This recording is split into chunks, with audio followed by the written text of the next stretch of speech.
My wife cheated on me, with my brother. I don't even know where to begin. The cracks in the surface. Hey Reddit. This is my first time posting here, and honestly, I never thought I'd end up being that guy airing his drama on the internet. But I'm at a loss, and maybe putting this down in words will help me sort through the mess in my head. Or maybe someone out there's been through something similar and can throw me a rope. Either way, here goes. I've been married to my wife, let's call her Lena, for about 7 years. We met through a friend back when we were both in our early 20s. She was this fiery, ambitious, ridiculously gorgeous girl who somehow found something appealing in my awkward, quiet, blue-collar self. I worked maintenance at a local college. Not glamorous, but steady. It pays the bills, most of them, anyway. Lena used to say she loved that I was grounded. That I was different from all the flashy, arrogant guys she dated before. She used to smile when I came home sweaty and covered in grease. Said it made me look like a real man. That changed over time. It started subtly. She'd make little comments, I wish we could travel more, or wouldn't it be nice if we had a house like your brother's? My brother, Eli, is loaded. Millionaire loaded. Tech startup that blew up loaded. He's the complete opposite of me, charming, flashy, drives a different car every 6 months. Never wanted for anything. I used to joke that Eli and I were the Cain and Abel of modern times. Guess I wasn't too far off. Anyway, Lena started spending more time out. Book clubs, girls' nights, yoga retreats. She'd roll her eyes if I asked about her day or make me feel stupid for being curious. What, do you think I'm out cheating on you or something? She'd snap. The scary thing is, I didn't. Not at first. I thought maybe I was being insecure. Maybe she just needed space. I mean, who wouldn't want more than what I could give her? I started blaming myself for the distance. Thought if I worked more overtime, brought her flowers randomly, complimented her more, things would go back to how they used to be. Spoiler alert, they didn't. This is just the beginning, but trust me, it gets a whole lot worse. In the next part, I'll talk about the moment everything unraveled. I found out in the most cliché way possible, and I still hear the sound in my head sometimes. The text that changed everything. Alright, here's part 2. Buckle up, because this is where the floor started to give out from under me. So, like I said in the last post, things between Lena and me had been strained. We barely talked unless it was about bills or dinner. Sex. Forget about it. She was always too tired or not in the mood. I figured she was stressed or maybe even going through something she didn't want to talk about yet. I tried being patient. Supportive. That's what you do when you love someone, right? Then came the text. It was a random Tuesday. I remember because I was off work early due to a busted water main on campus. I figured I'd surprise Lena by picking up her favorite takeout, Thai, extra spicy, always. I got home around 4 p.m., earlier than she expected, and she wasn't there. No big deal, I assumed she was at yoga or something. I dropped the food on the kitchen counter and noticed her phone buzzing on the couch. Normally, I wouldn't even think of touching it, but the screen lit up with a message that read. Miss last night already. Can't stop thinking about you. The name on the contact. Just the letter. My stomach dropped. I stared at the screen like it had personally slapped me across the face. My first instinct was denial. No way, I thought. It's gotta be someone else. Could be anyone, Emily, Aaron, someone from yoga, right? But something didn't sit right. I know I shouldn't have done it, but I picked up her phone. No password. She never thought I'd check, I guess I gave her no reason to worry. I tapped into the messages. What I saw felt like being punched in the chest, over and over. You looked amazing in that dress. Couldn't stop staring at you at dinner. Lena, you're the only one who notices anymore. He just grunts and goes to bed.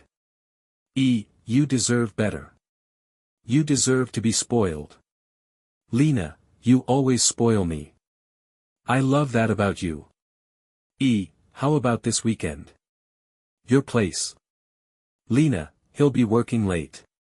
Perfect. I scrolled up, still holding on to a sliver of hope that it wasn't who I thought it was. Then I found it. A selfie of my brother, Eli. Shirtless. Lying in what looked a hell of a lot like our bed. I didn't throw the phone. I didn't scream. I didn't even cry.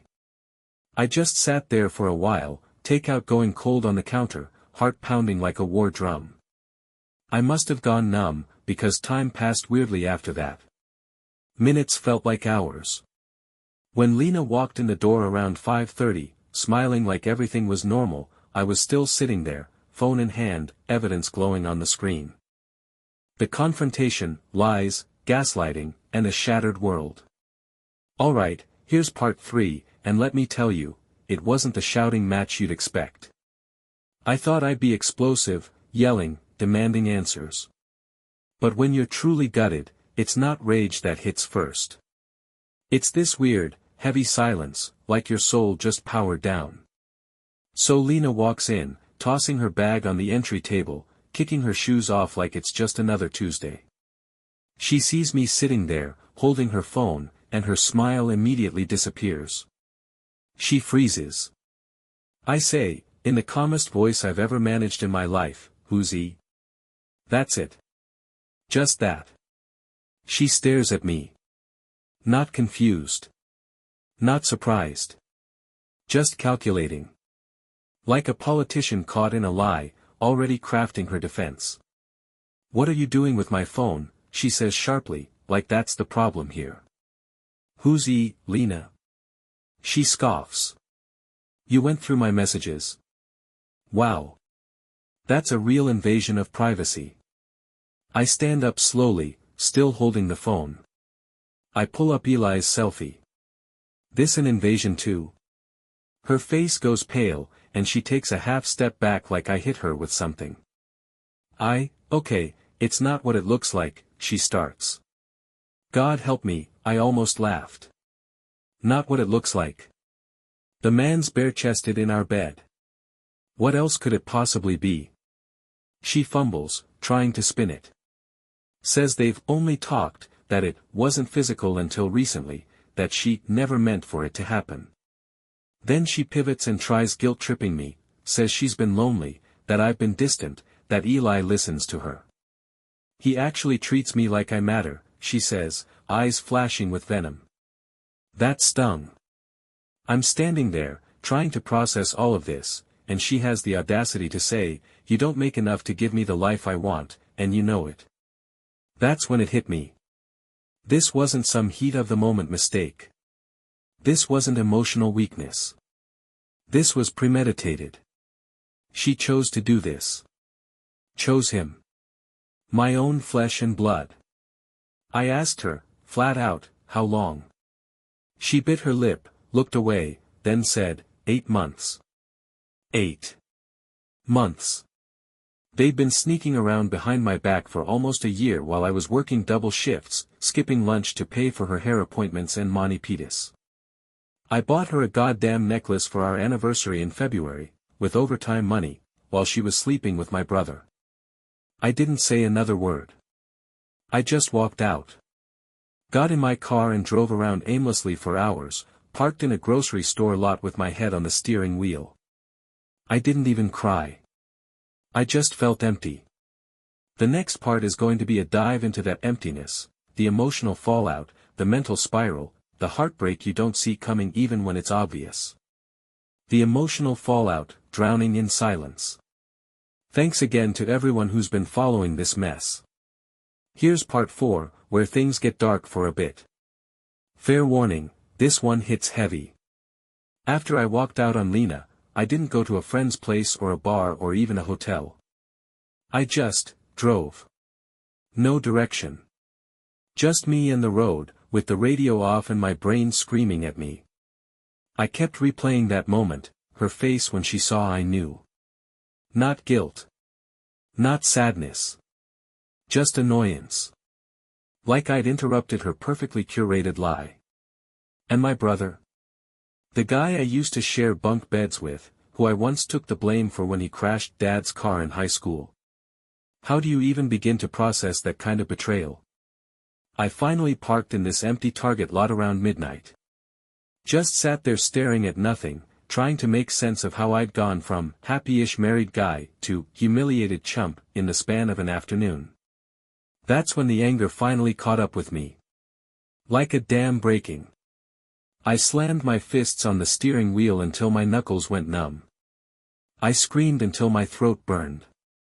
Then, silence again. That terrifying, paralyzing silence. I didn't sleep that night. Drove back home at dawn, and Lena was still there, sitting on the couch, eyes puffy, arms crossed like she was the one who'd been wronged. She looked at me and said, "So, are you just going to ghost your whole life now?" Real mature. I couldn't believe the audacity. I told her I wasn't ready to talk, and she said, "Well, I am. And I think you need to realize this isn't just about cheating. This is about a broken marriage. We've been unhappy for a long time, and you refuse to see it." The gaslighting was unreal. I wanted to scream, "Then why didn't you leave? Why not ask for a divorce before crawling into bed with my brother?" But I didn't. I just walked into the bedroom, packed a duffel bag, and left again. For about a week after that, I crashed at a cheap motel on the edge of town. Nothing fancy, just 4 beige walls, a flickering TV, and the quiet hum of my thoughts eating me alive. I didn't eat much. Lost almost 10 pounds in 5 days. Couldn't sleep more than 2 hours without waking up in a panic. I kept imagining them together, laughing at me, lying in my bed, planning their future. The worst part? I kept thinking, was I not enough? Was I ever enough for her? I started questioning everything. My worth. My manhood. My ability to read people. I even questioned my own damn sanity, like, did I miss signs that were right in front of me? Was I too trusting? Too small, too boring, too poor. That self-hate spiral is brutal, man. It's not just heartbreak. It's the demolition of your identity. Eye to eye with the traitor, confronting my brother. Alright, here we go, part 5. This is where I stop bleeding and start burning. After 6 days in that sad little motel room, I realized I couldn't just keep floating in that fog of heartbreak. I had questions that needed answers, and there was one person I hadn't talked to yet, the man who I thought would carry my casket one day, not sneak behind my back to sleep with my wife. Eli. Now, Eli and I weren't super close in recent years. We used to be tight when we were younger, playing Nintendo until midnight, watching wrestling, goofing around. But as adults, the gap between us grew. He started making serious money. I stayed working class. He started going to charity galas. I started fixing broken toilets. Still, we were family. I never thought he'd look at Lena that way. Never crossed my mind, even once. Which, I guess, is why he got away with it for so long. So I called him. He answered like nothing was wrong. "Yo, what's up, man?" I stayed silent for a second, then said, "We need to talk. In person." He paused, then said, "All right. Come by the place." I drove to his ridiculous mansion, glass everywhere, sleek black gate, luxury cars lined up like a showroom. He greeted me with this fake-ass smile, like he already knew what was coming and thought he could talk his way out of it. I didn't even sit down. I just looked him in the eye and said, "How long have you been sleeping with my wife?" Boom. He froze. The blood drained from his face, just like Lena's. But unlike her, he didn't even try to deny it. He exhaled and ran a hand through his hair. "Look," he said, "I didn't mean for it to happen. What is it with cheaters and that line? Like it was a slip-and-fall accident. He said it started when he ran into her at some business event last year. She was dressed up, charming, bored. Said they clicked and kept in touch. Then drinks happened. Then hotel rooms. Then, his words, things got out of control. I asked him if he loved her. He said, I don't know. That somehow made it worse. He said he thought I wasn't right for her. That they had chemistry I never had with her. That I was too small for the life she wanted. I wanted to hit him. I swear, I wanted to break his smug little jaw. But I didn't. Not because he didn't deserve it, because he absolutely did, but because I realized something in that moment. He wasn't sorry. Not for me. Not for what he did. He was just sorry he got caught. So I told him, you can keep her. But don't ever speak to me again. Don't show up at holidays, don't reach out. As far as I'm concerned, you're dead. Then I walked out, and for the first time in a week, I felt a tiny piece of myself coming back. The pain was still there, don't get me wrong, but now it had a purpose. It wasn't just sitting on my chest, crushing me. It was fuel. Fallout, sides were chosen, and not always mine. Alright, back for part 6. If you've made it this far, thanks for sticking with me. This part. This is where the emotional wreckage started to spread. Like a bomb had gone off in my life, and now I was watching the fallout cloud roll across my family. After I told Eli to go to hell, I drove straight home to tell Lena I wanted a divorce. No more discussions, no more crying on the couch, no more blaming me for her cheating. I walked in, told her flat out, we're done. I'll be filing this week.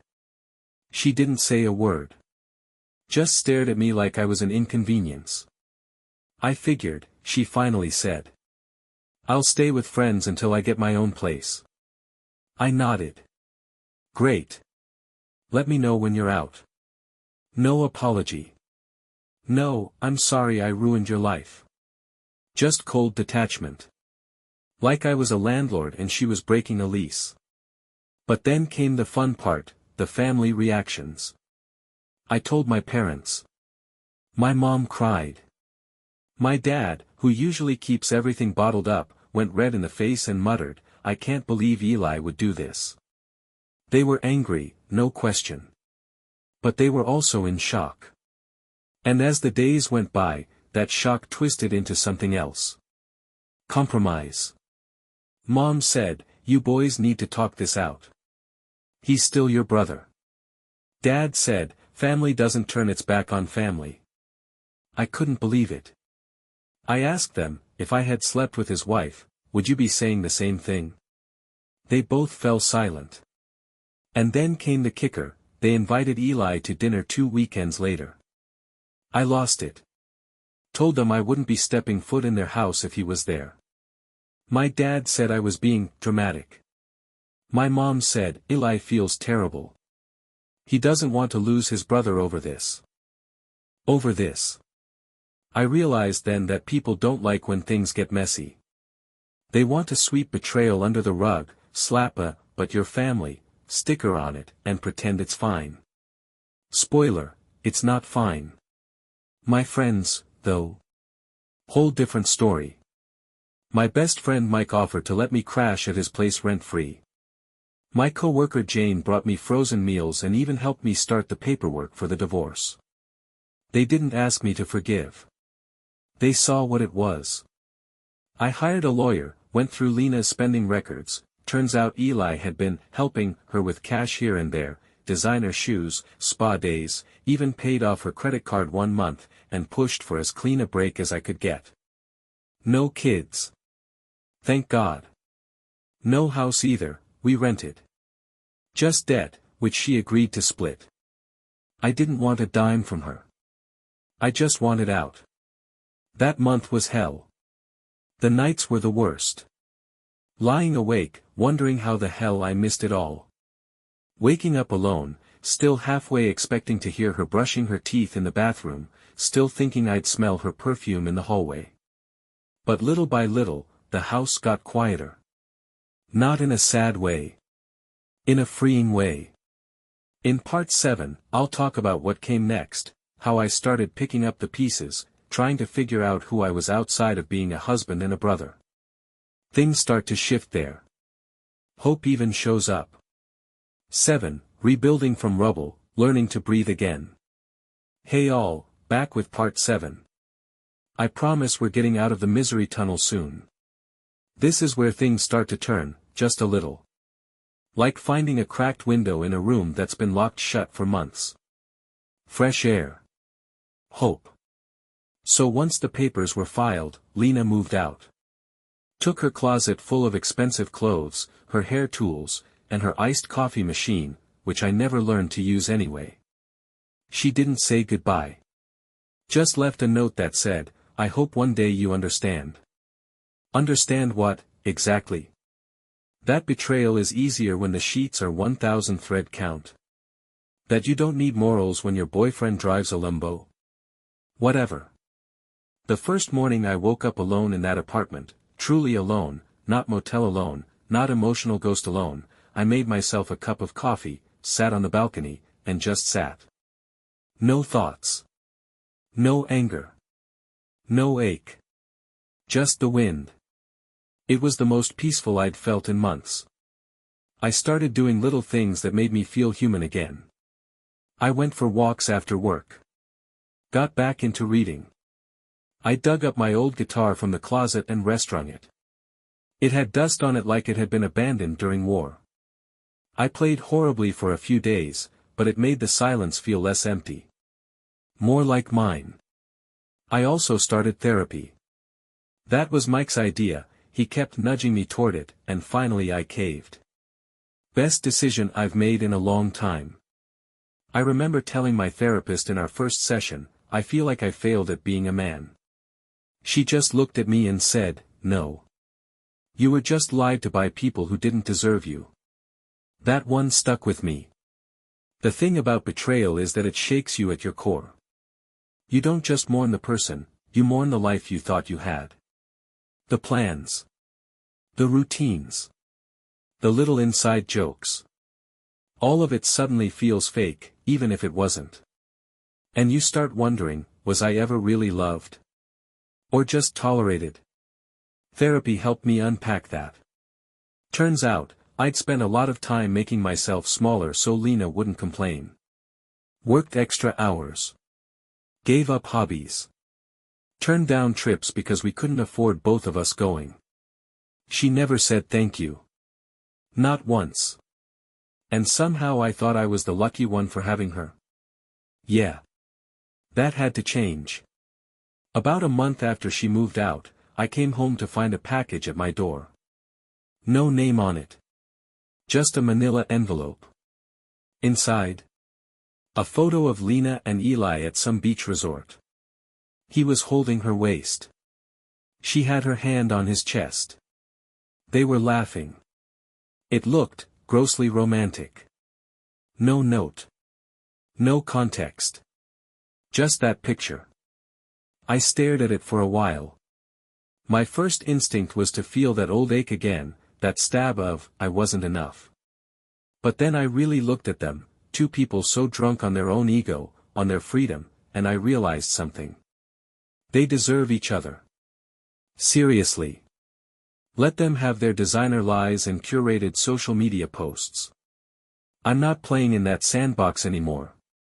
Next time, in part 8, something unexpected happens. I run into someone from my past.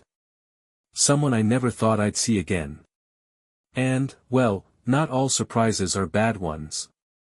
Stay tuned. This is where the story really starts to turn. A familiar face, a different kind of unexpected. Alright, here it is, part 8. And I'll be honest, writing this part feels weird in the best way. Like I'm finally stepping out of a long-ass tunnel and the sun actually feels warm again. This one's got a twist, but for once, it's not a knife in the back. So about 2 months post-split, I was finally feeling like I could breathe again. Still not okay exactly, but functioning. Going to work, hitting the gym, even laughing sometimes without guilt. Progress. One Saturday morning, I dragged myself to this local farmer's market. Trying to do the healing guy eats fresh fruit and touches grass thing. I was halfway through a cup of overpriced cold brew when I saw her. Becca. We hadn't seen each other since college. She was my closest friend freshman year, one of those people you instantly click with. We were never a couple, though in hindsight, maybe we should have been. She moved away after graduation, got married, and that was that. Life did its thing. But there she was, standing in front of a booth selling handmade candles, hair up in a messy bun, wearing this huge hoodie with paint on the sleeve like she'd just come from a studio or something. I walked up, heart in my throat, and said, "Becca." She turned, blinked, and then gave me the warmest smile I'd felt in ages. Asterisk oh my god, asterisk Marcus. We grabbed coffee and caught up. Turns out she was back in town for a few months helping her sister renovate a house. Her marriage. Over. 2 years ago. Taught me what not to tolerate, she said with a laugh that had this edge to it, like she'd seen some shit too. We ended up talking for 3 hours.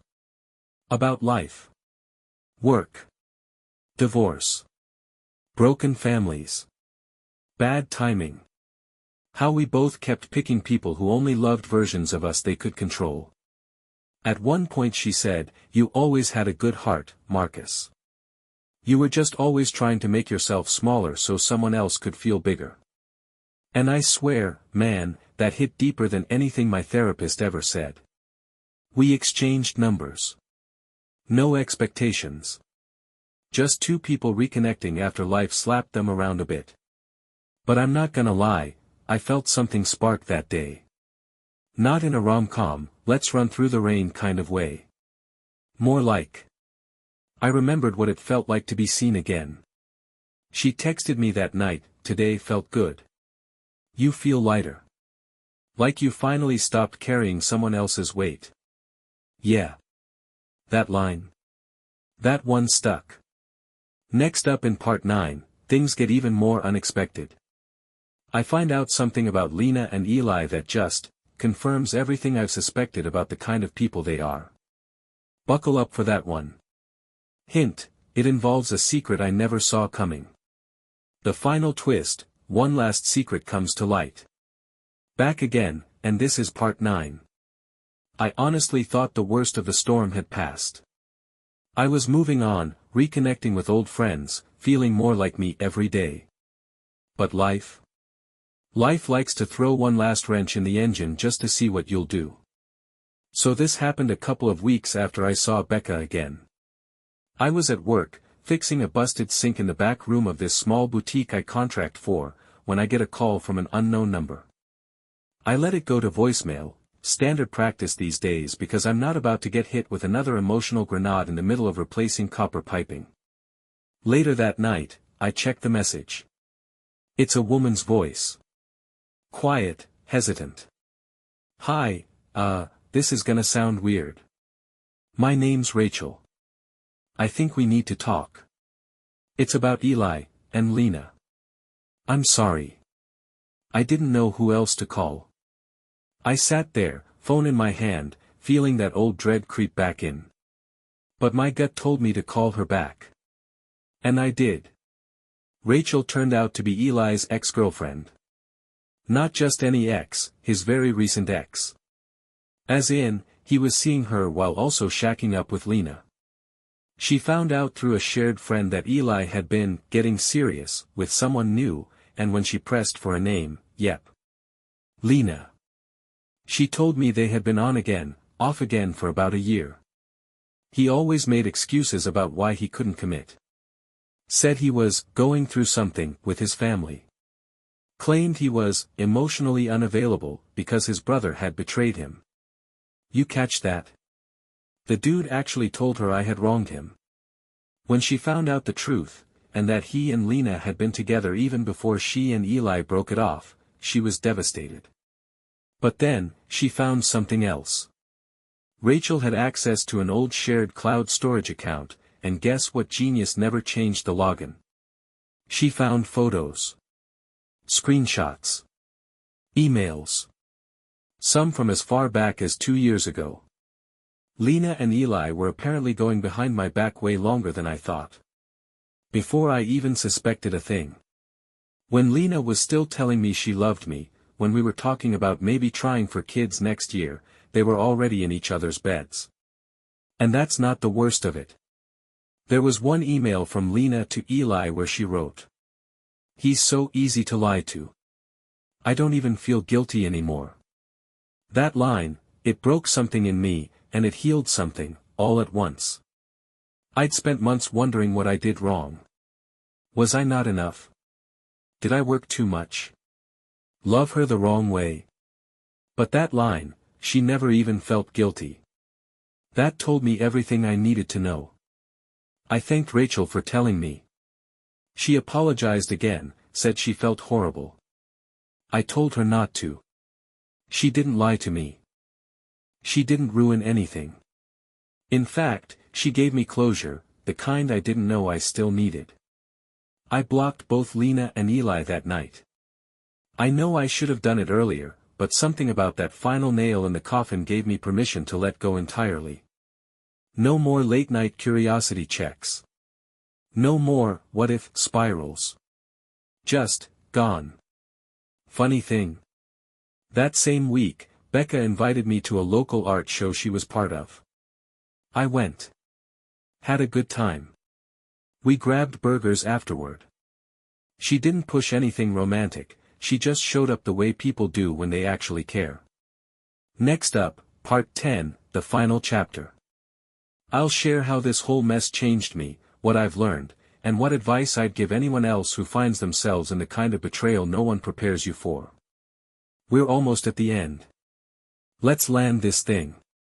What I learned, and what I'd tell anyone going through this. So here we are. The final chapter. If you've read this far, thank you, for real. Writing this whole thing has been weirdly cathartic, like pulling shards of glass out of my own chest and finally being able to breathe without bleeding. This is where I tie the knot on it all, for me, and maybe for someone out there who's just now finding out the person they love is cheating on them with their own damn sibling. I'll start here, I'm not the same man I was 6 months ago.